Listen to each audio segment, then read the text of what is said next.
Те люди, которые ни разу не летали, вам обязательно надо слетать, потому что закаты и восходы на Земле, они очень отличаются от закатов и восходов с 11 тысяч метров.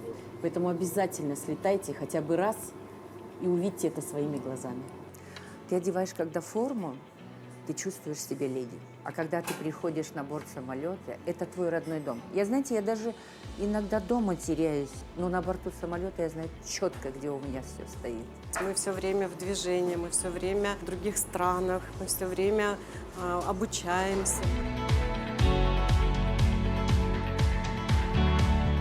Мой первый рейс был 24 мая 1984 года. Алматы, Кокчетав, Москва. Когда я стала бортпроводником, мне было 22 года. Отбор был очень большой, потому что в аэропорту работало очень много молодежи, и все стремились туда. Мой первый рейс был по направлению Алмата-Киев. Выполняли мы его в составе 5 бортпроводников. Из 5 бортпроводников я была самая молодая. Полетав месяц, я настолько втянулась, настолько мне было комфортно, что я связала всю свою жизнь с этой работой. В авиации я работаю уже, получается, с 1984, это 36 лет. 20 тысяч часов я провела в небе. И когда я училась вот в академии на бортпроводника, все говорили так: ой, лишь бы 7,5 лет отлетать, заработать пенсию и уйти. Но я поняла, что я не буду работать 7,5 лет. Я, наверное, буду работать всю свою жизнь.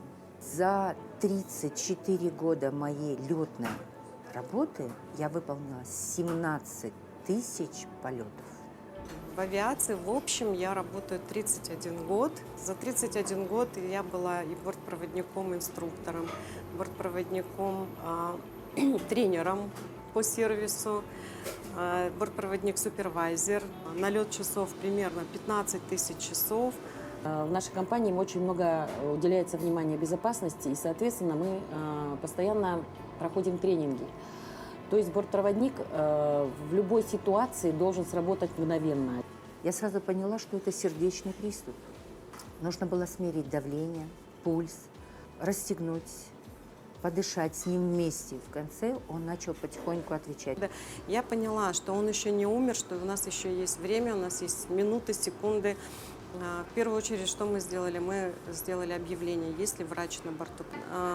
Врач нашелся, и мы пока он думал, именно какой препарат ввести, мы дали кислород пассажиру, начали его растирать, подняли ему ноги, и когда уже ввели этот препарат, он ожил. Естественно, были родственники с ним, они уже плакали, уже его почти похоронили, и когда он ожил, мы видели, они нас начали там обнимать, целовать. Лично мне пришлось откачивать 9-месячного ребенка.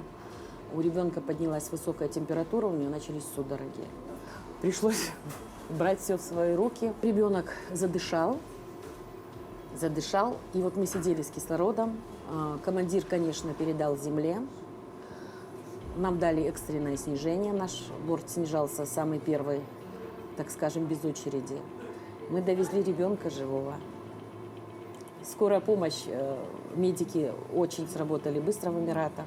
Но чтобы стать бортпроводником, надо быть оптимистом, позитивным, всегда уметь прийти на помощь людям и, как говорится, всегда быть на высоте.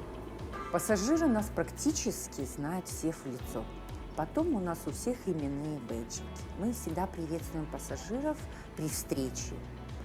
Доброе утро. И они точно так же говорят: доброе утро, Мария. Я даже не успел по вам соскучиться. Мы опять вместе. Небо любит сильных. Нужно быть все время в тонусе, все время думать о позитивном, только чтобы были мысли позитивные, да? Избегать депрессии, стрессов. У меня еще был такой красивый случай. Мы возвращались с Бангкока. К нам подошел молодой человек и сказал: я бы хотел сделать предложение своей девушке на борту самолета. Как это возможно? Мы на тарелочку поставили пирожное и пришли к этому месту, где они сидят.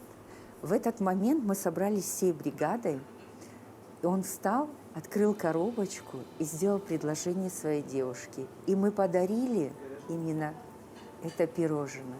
И все аплодировали, пассажиры. Это было так красиво. Секрет моей молодости, конечно, в первую очередь это моя работа, потому что этикет бортпроводника, он требует ухода за собой, да.